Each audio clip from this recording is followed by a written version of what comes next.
Muttalib and maybe Amina Muslims, because Abu Muttalib, from within, he felt like Islam was the right religion. Will he go to Jannat? I thought that was very clear. In Sahih Muslim, right, this is the collection of hadith, the second most authentic collection of hadith for Muslims, main body of Muslims. It states there that he will be in the hellfire, receiving the least severe punishment. Prophet ﷺ has already said he's going to hell and will be punished in hell. The Prophet's father, yeah. ﷺ, his father and his mother, you know, it is also recorded in Sahih Muslim. A man came to the Prophet ﷺ and asked him, oh sorry, it's in Abu Dawood, he asked him, where's my father? It's a person who accepted Islam. And he wanted to know about his father who had died before. And the Prophet ﷺ said he's in hell. And the man turned away with tears in his eyes, and he called him back and said, you know, don't cry, he's with my father. So he has borne witness that his father is in hell. And we know his mother, Allah subhanahu wa ta'ala forbade him from going to the grave of his mother at first. Then he allowed him to go, but prohibited him for praying for his mother. Assalamu alaikum. My name is Mayor Azam. What are the strategies of Muslim in Canada and America, etc.? Are they correlate with ours? Thank you. Well, as I said, you know, in the very beginning, it was a very, you know, it's a very big topic. But the main area of concern should be that of education. And this is an area which in Canada and the United States, there is a big effort right now to develop Muslim schools, you know, with high academic standards, but at the same time with an Islamic flavor. The other area I spoke of in terms of organization and institutions, you know, referring to the Islamic banking systems. These are the things which are also necessary.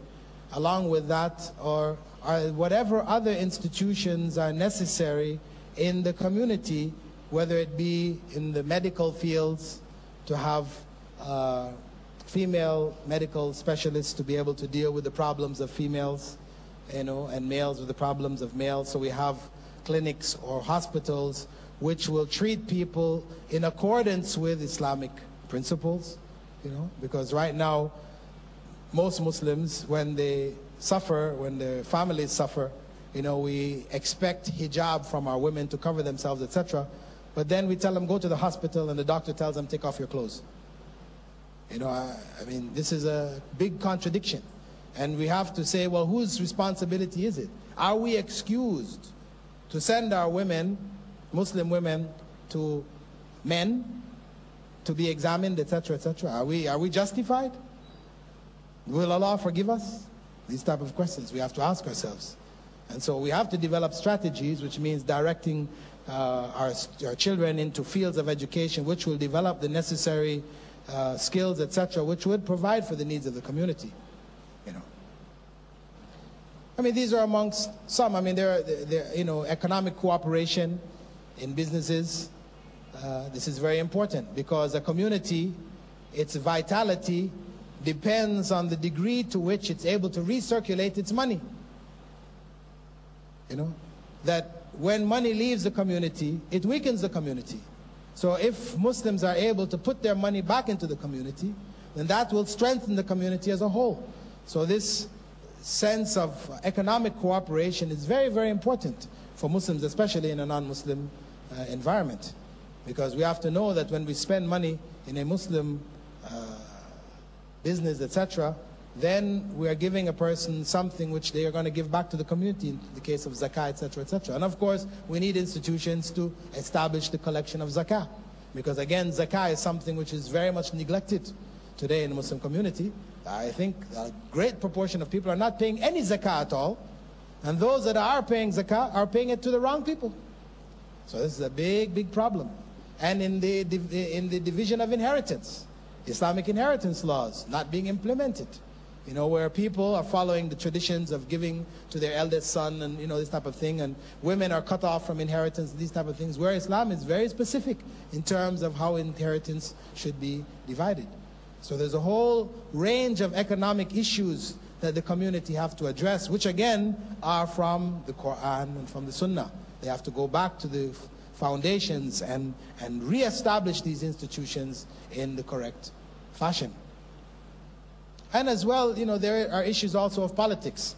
You know, I didn't get a chance to go into it because of our time limitations, but also the areas of politics where Muslims are enjoined to get involved in the political system here to the degree that it is necessary to protect the interests of the Muslim community. I mean, not to take, you know, politics as a goal, an end. The goal is to help the Muslim community, not to be a big-time politician. See, but what happens is that, you know, politics is what they call politricks. You know, politicians are known for their corruption. They use these things for their own ends. So they will call on Muslims and so on, so and so when they want to get elected. But as soon as they're in place, then they're taking the money, putting it in their pockets, all these kind of things. But again, that comes back to the problem of how they were educated. Because they went through and did political science, which is Machiavellian. You know, political science is teaching you that the ends justifies the means, which is capitalist politics, you know, Machiavellian and atheist politics, when they should be learning Islamic politics. You know? So without institutions which will teach them the correct approach to politics Islamically, then we cannot be surprised to find our leading politicians, you know, working against our interests. So these are just among the many. Assalamu alaikum, brother. There is a doubt in most of us that we are staying in a non-Muslim society and we are supposed to avoid the food that is prepared by the non-Muslims. How far is it true? And we as Muslims staying in a society surrounded by non-Muslims, how can we avoid it, if it's true? This is another area. This is the area of social interaction.